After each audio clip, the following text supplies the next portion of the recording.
parole qui va nous être donnée. Je dis, Père, que ta parole est semblable à une épée quelconque, à deux tranchants, qui sépare âme et esprit, jointure et moelle, qui juge les pensées et les sentiments du cœur et qui met tout à nu à découvert. Alors merci, Seigneur, parce que ta parole ce matin, c'est une épée, Seigneur. Ta parole, c'est l'épée, Seigneur. Te bénissons pour cela. Et merci, Père, dans le nom de Jésus, Seigneur, que, Seigneur, les raisonnements, les mentalités, Seigneur, je prends autorité maintenant au nom de Jésus, Seigneur, et que ces raisonnements, ces mentalités, Seigneur, soient déliés dans le nom de Jésus, Seigneur.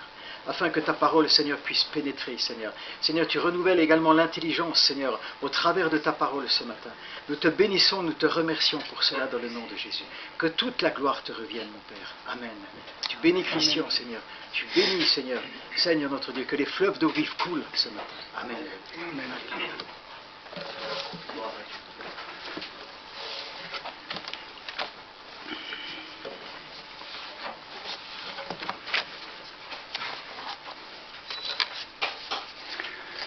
Ça va?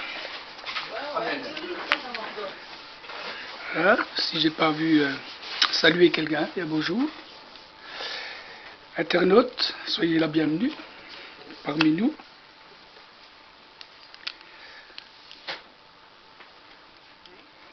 Alors ce matin,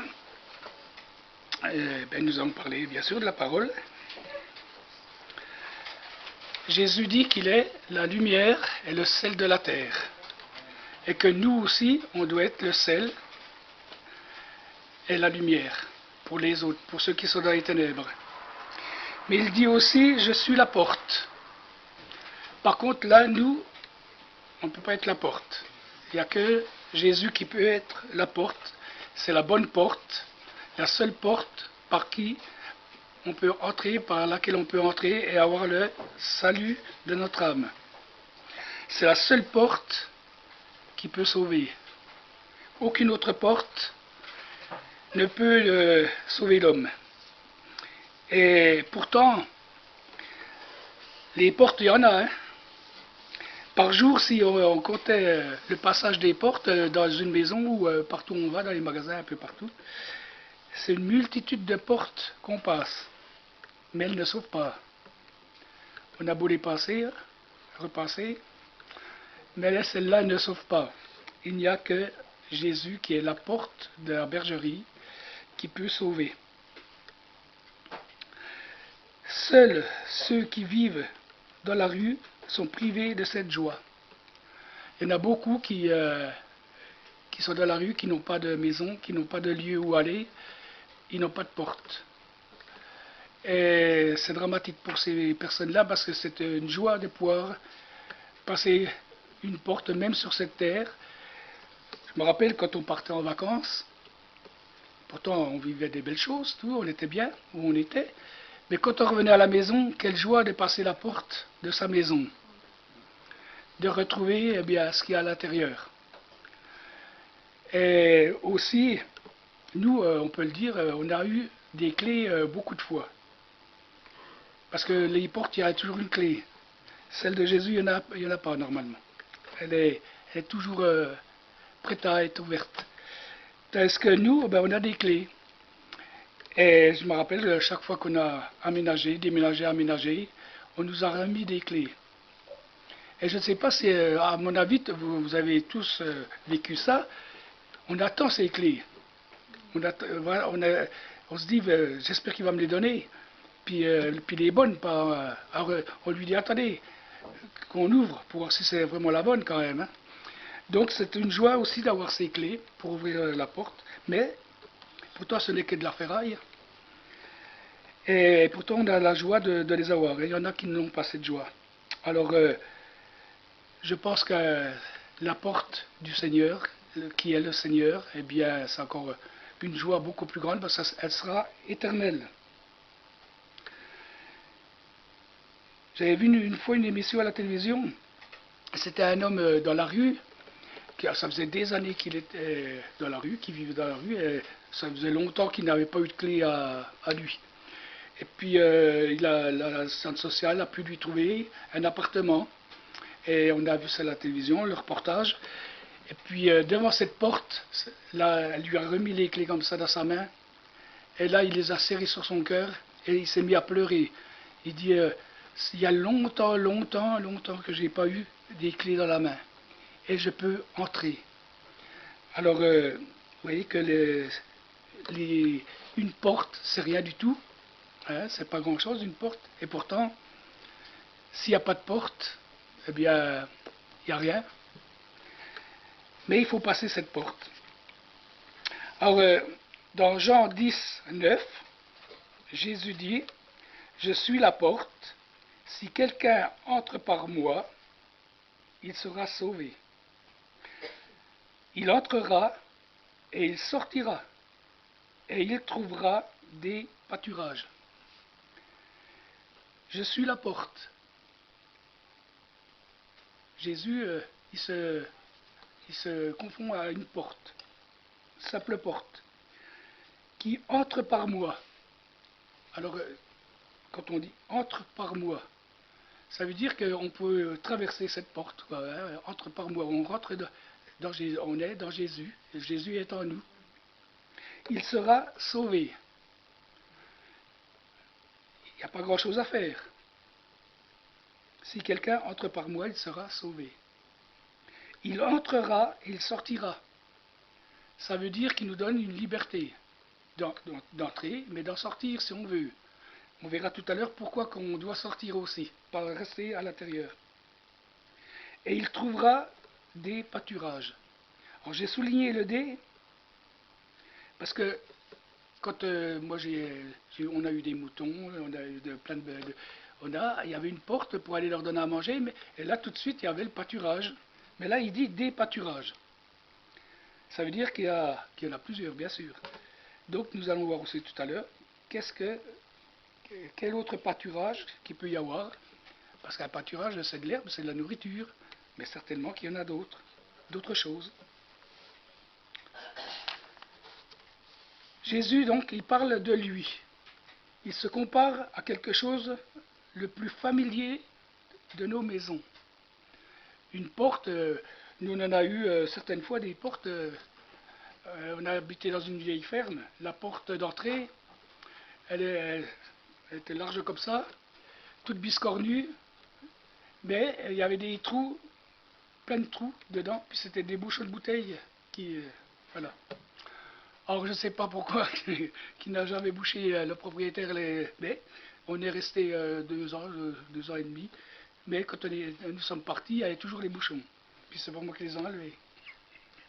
Donc, vous voyez, une porte, c'est pas grand-chose, et pourtant, il y avait cette porte, et pour entrer dans la maison, il fallait passer par là. Donc Jésus, lui, se compare aussi à une porte toute simple, qui n'a aucun attrait. Jésus dit qu'il n'avait ni beauté ni éclat pour attirer le regard des personnes. Eh bien là, c'est pareil, une porte. Il y a des belles portes, hein, il y a des portes dans les châteaux, je ne sais pas, mais il y a des belles portes. Mais, belles ou pas, il faut quand même passer par là. On se sert tous les jours d'une porte. Jésus désire que nos regards soient souvent sur lui. Tous les jours, on se sert d'une porte, donc on doit aussi penser à Jésus tous les jours, pas seulement le dimanche ou non, dès le matin quand on se lève, c'est déjà aussi dans la prière, avant que nos pensées naviguent un peu partout. Donc, on doit toujours avoir Jésus dans notre cœur, dans notre vie, dans tout ce que nous pouvons faire. Jésus dit que tout ce que ta main trouve à faire, fais-le, comme pour lui. Une porte, c'est simple. Jésus veut que tous les êtres humains connaissent cette porte. Tous les êtres humains. Pas certains, mais il veut que tous les êtres humains connaissent cette porte. Et dans les psaumes 118, 20, « Voici la porte de l'Éternel, c'est par elle qu'entrent les justes. » Alors, qui c'est les justes? Normalement, hein, je sais pas, moi, enfin, moi, je pense, hein, enfin, je pense très fort même. Voilà, c'est les justes qui passent cette porte. Donc, elle est réservée à tout homme de bonne volonté, mais il y a très peu qui passeront cette porte. Il n'y a rien de plus simple qu'une porte de bergerie. Moi, cette semaine, j'ai fait autrement pour mes poules, donc j'ai fait une porte. Il y en avait plusieurs, mais bon, ça n'allait pas. Donc j'en ai fait une seule. Et j'ai pas mis longtemps pour faire cette porte. Elle est pas si mal que ça. Bon, elle s'ouvre, elle se referme. Mais les poules, bon, elles sont à l'intérieur, mais elles n'ont pas le droit de sortir. Mais c'est une simple porte, mais il en faut une. Si j'avais pas mis de porte, ben, je ne pouvais pas déjà aller leur donner à manger. Et puis, s'il n'y avait pas de porte et puis pas de grillage, ben, voilà, il y a le loup qui est à côté qui peut les manger. Ou le renard plutôt. Hein. Bon, voilà, vous ne l'avez pas dit, il fallait être plus vite. Donc, même pour des poules, bien, il y a besoin d'une porte, mais celle-là, elle ne mène pas à l'éternité. Hein. Jésus s'est dépouillé de toute supériorité. Il s'est abaissé afin que nous soyons élevés. Il s'est dépouillé, il était nu sur la croix, et il a mis vraiment la barre très basse pour nous, afin que nous puissions avoir accès aussi à cette porte qui mène au salut. Alors la porte, quelques aspects qui peuvent signifier cette porte. Sans porte, il n'y a pas d'accès au salut de Dieu. Ni la joie, ni la paix, ni la grâce, ni l'accès au ciel. Bien, sans la porte, il n'y a pas d'accès au salut. Inutile d'en chercher une autre. On peut chercher partout, pour aller au salut, il y a une seule porte. Jésus dit qu'il est le seul médiateur entre Dieu et les hommes. Il n'y a aucun autre nom par qui on peut être sauvé, par le nom de Jésus. Donc c'est la seule porte qui amène au salut. Alors c'est pas la peine d'en chercher une autre, certains en cherchent d'autres.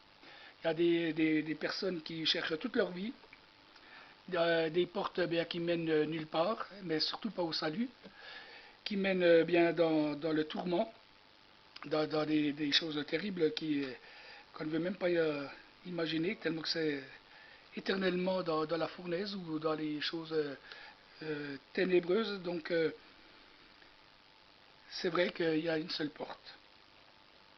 Il y a un seul médiateur entre Dieu et les hommes, c'est 1 Timothée 2,5.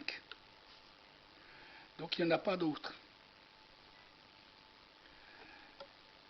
Souvent quand j'allais livrer du matériel, eh bien, je tombais sur des personnes qui connaissaient Dieu, normalement qui devaient le connaître encore mieux que moi, mais Dieu ne les connaissait peut-être pas. C'est bien de connaître Dieu, mais c'est encore mieux quand c'est lui qui nous connaît déjà. Hein. Et puis ensuite, nous, si on le connaît, eh bien, c'est encore beaucoup mieux, parce que là, on peut passer par cette porte. L'accès au Père est encore possible aujourd'hui. Encore aujourd'hui, c'est possible de passer par cette porte. Par cette porte, Jésus-Christ, c'est dans Jean 14, 6. Donc, il y a l'accès au Père par cette porte. Après, ensuite, il y a l'accès au salut.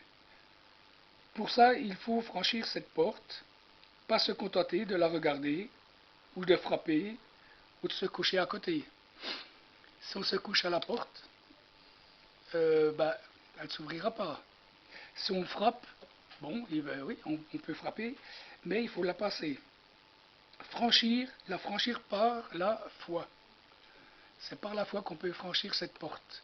Parce qu'elle n'est peut-être pas visible à nos yeux, mais elle est là. Donc, c'est par la foi qu'on peut franchir cette porte qui mène au salut.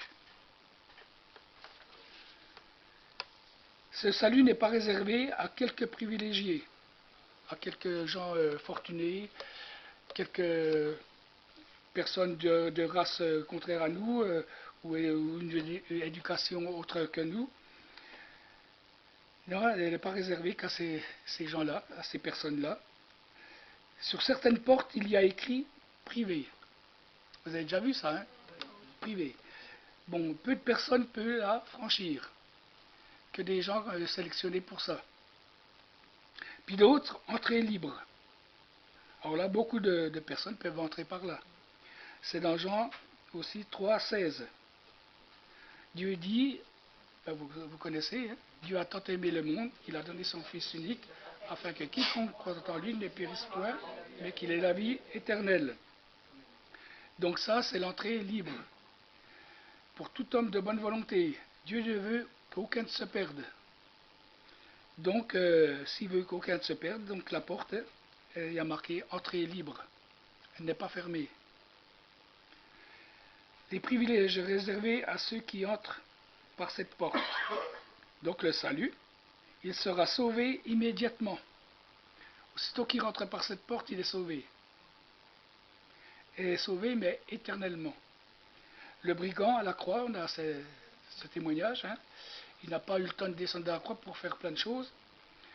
Et quand il était sur la croix, bon, je pense comme ça, quand il a regardé Jésus, il a dû voir cette porte entrouverte et voir une lumière. Et il s'est dit, mais c'est quoi? Je veux aller là, je veux, parce que lui, il était dans les ténèbres très fortes. Et là, quand il a vu cette lueur, en regardant Jésus, il a dit, je veux aller là, je veux. Et Jésus, il a dit, aujourd'hui même. Il n'a pas dit, ben écoute, attends, là maintenant, il est un peu tard parce que tu vois bien où on en est là. Hein?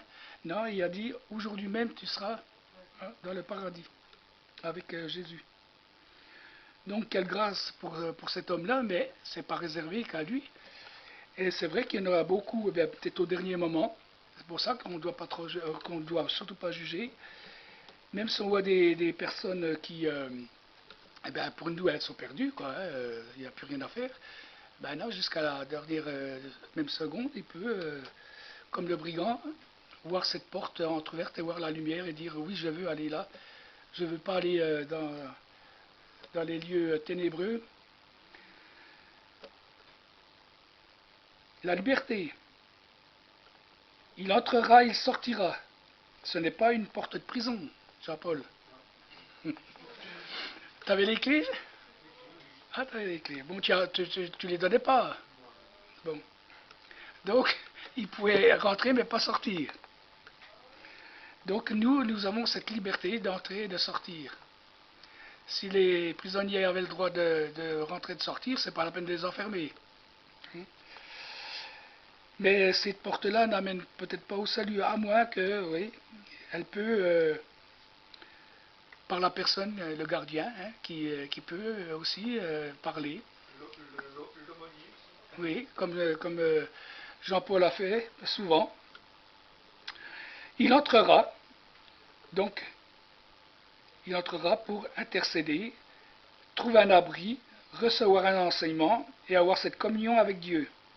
Donc, quand on rentre par cette porte, eh bien, c'est pour être enseigné, pour avoir tout ce que je viens de dire.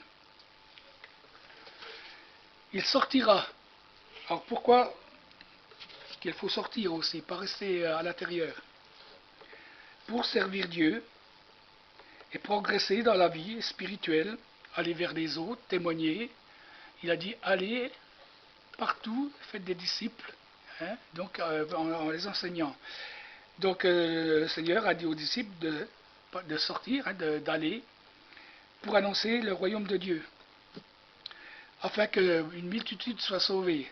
Si on reste à l'intérieur, eh bien, il y en a beaucoup comme ça, hein, qui restent, je ne veux pas dire de nom, mais bon, qui sont enfermés. Certains ne parlent même pas, ils n'ont même pas le droit de parler. Alors ça sert à quoi?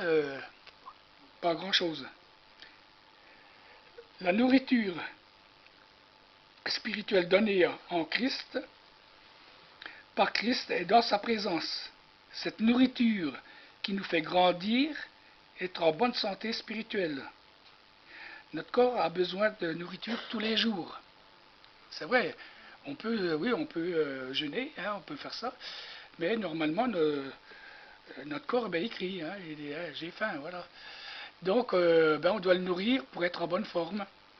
Mais la vie spirituelle c'est exactement pareil. Notre âme a besoin, notre esprit a besoin eh bien, de la parole, de prière, de communion, de toutes ces choses, eh bien, afin que nous puissions grandir spirituellement.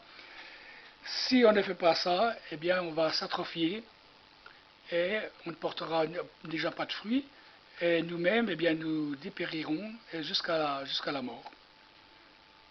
Donc, nous avons besoin de nourriture spirituelle avec notre Seigneur. Entrons par cette porte, l'entrée est facile, il n'y a pas d'obstacle à franchir. Certaines portes, eh bien, il faut faire de la gymnastique pour aller là où on veut aller. Puis elle nous emmène des fois pas où on veut aller. Alors, mais cette porte-là, eh bien, elle est facile, il n'y a pas d'obstacle, elle est directe. Et Jésus, eh bien, il nous attend aussi, hein, parce qu'il veut s'ouvrir aussi, puisque c'est lui la porte. Jésus est lui-même cette porte, voilà. Il est doux et humble de cœur.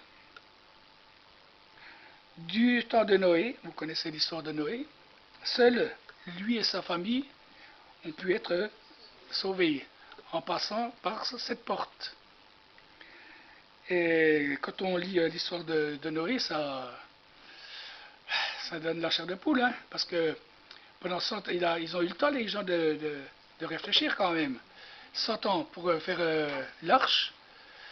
Lui, bien sûr, on a dû se moquer beaucoup de lui, tout ça, mais bon, le prendre pour un fou, c'est sûr, puisqu'il n'y avait pas d'eau. Alors, si on fait un bateau et puis qu'il n'y a pas d'eau, je ne sais même pas s'il savait ce que c'était que l'eau, hein, puisqu'il n'avait encore pas plu. Alors, mais lui, il a tenu jusqu'au bout, parce qu'il savait que c'était en faisant cette arche qu'il pouvait être sauvé, lui et sa famille. Mais il croyait aussi pouvoir mettre aussi beaucoup de personnes, certainement. Mais non, à la dernière minute, personne n'a voulu rentrer par cette porte. Et elle s'est fermée. C'est qui l'a fermée? C'est pas Noé, c'est Dieu. À un moment donné, ben, Dieu il a dit à Noé, ça y est, c'est bon, puisqu'il n'y en a pas un. Par contre, les animaux, eux, ils ont obéi. Et c'est quand même incroyable que, enfin, c'est surnaturel, c'est Dieu qui le fait, hein. Il a envoyé ces animaux doux et humbles, enfin humbles, doux en tout cas. Le lion, il ne mordait plus. Et ils sont rentrés dans l'arche. Alors la planche était étroite et la porte aussi resserrée. Alors c'est sûr que quand l'éléphant est arrivé, ah oui, oh, comment tu veux que je passe sur cette planche déjà? Et puis elle va s'écrouler. Il a dit, ah ben t'as pas le choix, tu fais ça. Si tu veux être sauvé, tu passes par cette porte. Puis la girafe. Eh Noé, avec mon grand cou, comment je vais passer moi? Ah, tu te mets à genoux, puis tu rampes, voilà, tu t'abaisses, bien, bien, puis tu vas pouvoir rentrer par cette porte et être sauvé. Pauvre girafe. Elle l'a fait. Puis le petit singe, lui, il volait partout. Il se moquait, lui, il disait, oh, j'ai le temps, moi, voilà, je suis petit. En rien de temps, je vais pouvoir passer. Je suis pas comme l'hippopotame, là, non, non, moi... Mais tous sont entrés, ben, avec des difficultés pour certains, et ils furent sauvés. Et Noé, pareil, sa famille, sont rentrés, et là, eh bien, la porte s'est fermée. Donc nous, eh bien, nous sommes sauvés, mais il faut tenir jusqu'au bout de la course. Hein. C'est pas le tout de faire juste un 90 mètres ou 99 mètres, puis ne pas faire le 100 mètres, le dernier mètre. Parce que il faut aller jusqu'au bout, comme Paul le dit. Les portes. Alors dans la Bible, il y a plus de 100 versets au sujet de portes. Alors les portes de villes, de forteresses, de tout ça. Mais toutes ces portes n'ont pas amené au salut. C'était des portes pour fortifier, pour garder les personnes à l'intérieur, bien sûr, et puis contre les ennemis. Mais aussi Jésus est la porte, eh bien lui aussi, nous on est à l'abri hein, avec cette porte contre l'ennemi, contre les flèches enflammées, qui peut, si l'ennemi nous tire des flèches, si elle tape dans la porte, hein, nous ne risquons rien. Mais seule la porte qui est Christ peut sauver l'homme. Alors il y a quelques expressions qu'on dit un peu dans le monde. Il a été mis à la porte. Bon, c'est une porte, mais... ou bien sortir par la porte les pieds devant. Hein, ça, c'est pas non plus... la porte te sera fermée, tu ne passeras pas cette porte, puis il y en a. Dans Luc 13, 24, Luc 13, 24, efforcez-vous d'entrer par cette porte étroite, car je vous le dis, beaucoup chercheront à entrer, mais ne le trouveront pas, ou la trouveront pas. Donc, beaucoup vont la chercher, mais ne la trouvent pas. Alors, c'est vrai que certains, ils cherchent pas où il faut, parce que Jésus se laisse trouver, en tout cas. Alors, il y en a qui cherchent toute leur vie dans des religions, de tout ça, dans des choses occultes, parce qu'ils croient que c'est là qu'ils vont être bien, c'est là qu'ils vont être sauvés. Eh bien non, c'est une erreur, mais donc c'est à nous qui connaissons la vraie porte, eh bien de pouvoir leur dire, venez, moi je connais le chemin, et je connais aussi la porte, elle sera ouverte aussi pour vous.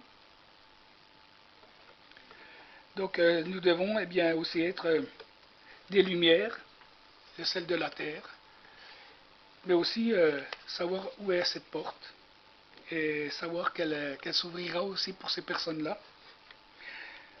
Donc, beaucoup de malades sont passés par cette porte et ont trouvé la guérison. Lorsque bien, moi j'étais condamné par la médecine, je ne connaissais pas Dieu, et pourtant, lorsque j'ai trouvé cette porte, eh bien, il y a eu la guérison. Les désespérés, les vies brisées, toutes ces personnes, si elles trouvent la porte, si elles rentrent par elle, eh bien, c'est sûr et certain qu'elles auront la solution à leurs problèmes. Soit aux maladies, soit à autre chose, mais il y a la solution. Et c'est ce qu'il y a de merveilleux, c'est de voir eh bien, que Jésus n'a pas changé. La porte est toujours costaud, elle est toujours là, il n'y a pas de trous dedans qui sont bouchés par des bouchons, mais elle est là, elle attend d'être ouverte. J'avais déjà donné ce témoignage il y a quelques années. On était près de Belfort, Montbéliard, non, Belfort.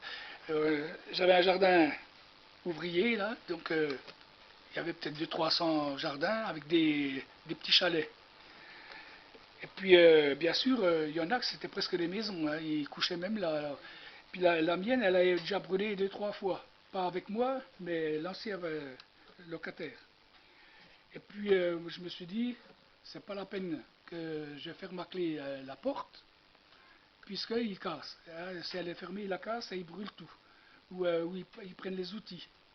Donc je n'ai pas fait de... J'ai enlevé la clé, elle ne servait à rien. Et je laissais la porte un peu entrouverte. J'ai dit comme ça, si un jour il y a quelqu'un, ben, il pourra rentrer. Puis s'il veut me prendre des outils, eh ben, de toute façon, il les prendra quand même. Puis de temps en temps, ben, il y a le voisin qui... Tiens, c'est à toi le râteau, là Ah oui, oui, c'est à moi. Oh bon. Puis, ben, c'est tout. Puis d'autres, eh bien, qui avaient des serrures et tout, plusieurs verrous, eh bien, ils cassaient la porte, ils brûlaient l'intérieur parce qu'ils étaient en colère, et puis ils prenaient les outils. Et puis un jour, eh bien, un homme qui était désespéré, comme on vient de voir, il a erré dans Belfort toute la nuit et s'est retrouvé dans les jardins. Il a été voir dans les plus belles, bien sûr, mais la porte était fermée. Et moi, il y avait un gros tas de fumier devant la porte que le gars m'avait mis quelques jours avant. Et il a réussi à passer même un peu sur le fumier. Il a vu la porte entrouverte. Et là, il est rentré. Et là, il a pu. Eh bien, il s'est mis assis. Et il y avait juste une ficelle. Quand j'étais dedans, s'il y avait du vent, je la mettais à l'intérieur. Et lui, il s'est entouré la main. Et il tenait la porte. Et il a passé la nuit il faisait, je sais pas moi, moins 5, moins 6 la nuit. Et quand j'ai été le matin, je devais pas aller, bon, je vais pas aller plus loin parce que j'avais déjà donné ce témoignage, mais j'avais un jour de congé, donc j'y suis allé, c'était au mois de janvier. Et là, j'ai vu la porte entrouverte, bon, j'ai dit c'est bon, mais ça me semblait quand même bizarre, elle était un peu plus ouverte que d'habitude. Puis il y en a qui a dû visiter, et puis je tire la porte, et là je vois une main. Puis un bras, disons, hein, un bras tout violet, tout blanc, tout je sais pas comment. Bien sûr, j'ai tout lâché, j'ai reculé. Je me demandais ce que je voyais là. Et c'était ce monsieur qui était livide. Il ne pouvait plus parler, plus rien. Il était complètement comme mort. Et je croyais même qu'il était mort. Et j'ai pu lui demander qu'est-ce qu'il faisait là. Et il m'a dit il n'avait pas payé son loyer pendant un mois. Puis il a eu peur qu'on le mette dehors. Et il s'est sauvé. Et là, il a trouvé cette porte. Et nous, on a pu on a pu le sauver parce qu'il serait mort. Quelques heures, le médecin a dit, peu de temps après, il mourrait, quoi. Donc, cet homme, il a trouvé la bonne porte,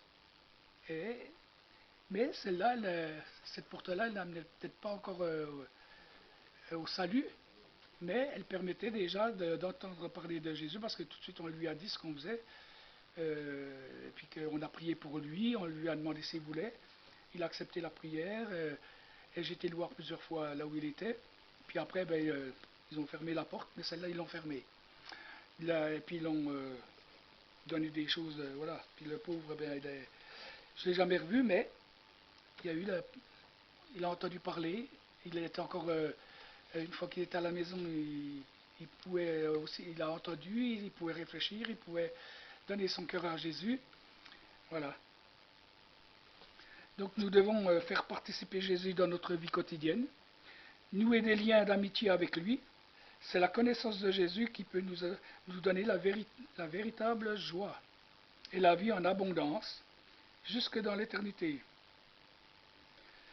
Seigneur dit, je veux vous donner autre chose que du lait, mais de la nourriture solide. Alors au départ, ça peut mettre des années qu'on se contente de lait, mais ça ne suffit pas parce que on est toujours des bébés. Par contre, Jésus il a une nourriture solide à nous donner petit à petit. Et c'est pour ça que nous, encore aujourd'hui, c'est ce qu'on fait ici, hein, la louange, l'adoration, la communion avec Jésus, comme voilà, participer, être l'ami de Jésus, le frère de Jésus, son confident, et la nourriture, les bergers qui peuvent donner cette nourriture aux brebis. Donc que nous puissions, nous, bien donner la vraie nourriture, pas une autre nourriture, mais la vraie, celle qu'il y a dans la parole de Dieu, ni ajouter, ni retrancher, et nous pourrons tous grandir. Alors c'est sûr qu'on ne grandit pas tous au même niveau, pas à la même vitesse, mais on doit grandir. On ne doit pas rester sur la chaise à écouter, puis ressortir, puis voilà, non, moi j'ai rien à faire. Il y a le pasteur, il y a les responsables, c'est à eux de nous nourrir, c'est à eux de faire. Mais on a tous quelque chose à faire, tous, et tout le monde peut amener la parole, en tout cas annoncer l'évangile, la bonne nouvelle, et voilà, que le Seigneur nous bénisse, nous fortifie. Comment? Ah oui, oui, puisque j'ai le temps. Donc, il y a cette semaine, nous sommes allés 2 fois à l'hôpital à Belfort. Fernande, une fois pour elle, puis une fois pour moi, il y a combien? 3 jours. Et donc, c'était pour l'opération des varices. Et puis, la plaie variqueuse que j'avais qui ne se refermait pas du tout. Et puis là, c'est nickel. L'opération s'est tellement bien déroulée que le chirurgien, quand il m'a vu, il était, voilà, il dit, mais alors là, c'est pas possible. Alors là, je suis tellement content pour vous.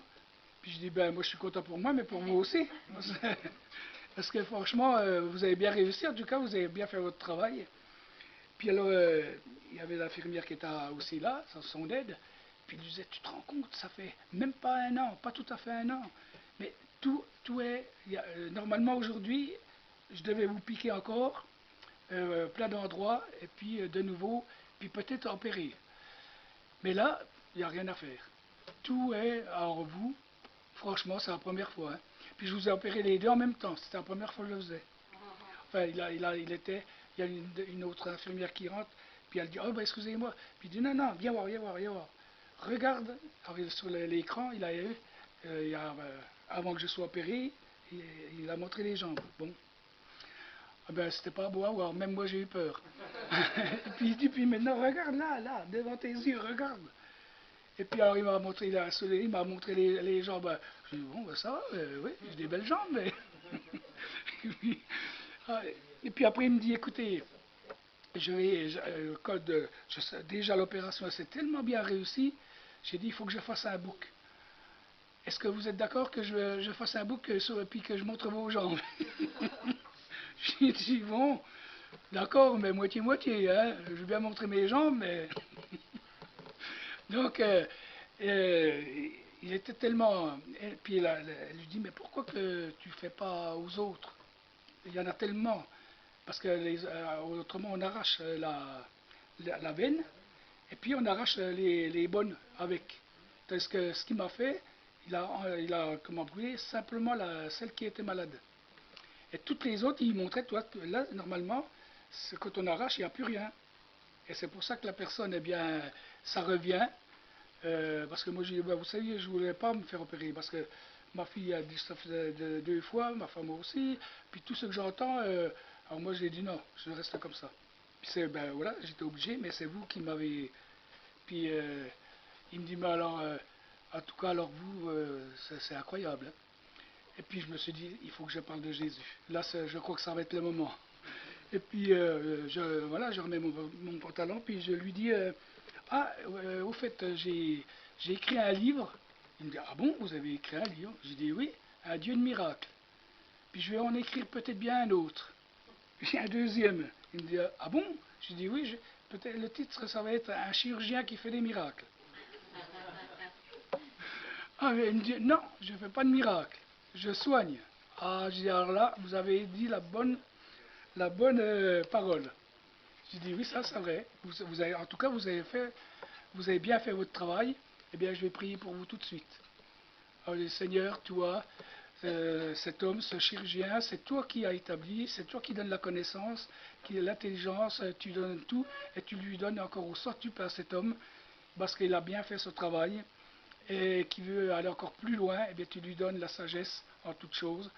Et, et puis l'infirmière aussi, alors elle était la bouche ouverte, puis j'ai dit voilà, que le Seigneur vous bénisse. Et puis il m'a dit en tout cas, alors là, merci. Parce que franchement, mais j'ai dit, mais vous savez, continuez, et puis vous verrez que... Parce qu'il me dit, mais j'aimerais bien en faire d'autres. Mais le problème, c'est que j'aurai trop de travail. Parce qu'il y en a tellement. Et puis, donc tout le monde voudra venir vers moi parce que je suis le seul, mais j'aurai trop de travail et je le ferai mal. Parce qu'avec vous, j'ai pris tellement de temps que j'ai fait du bon travail. Mais si je fais à tout le monde, je sais que je ne ferai pas du bon travail et ça, je ne veux pas.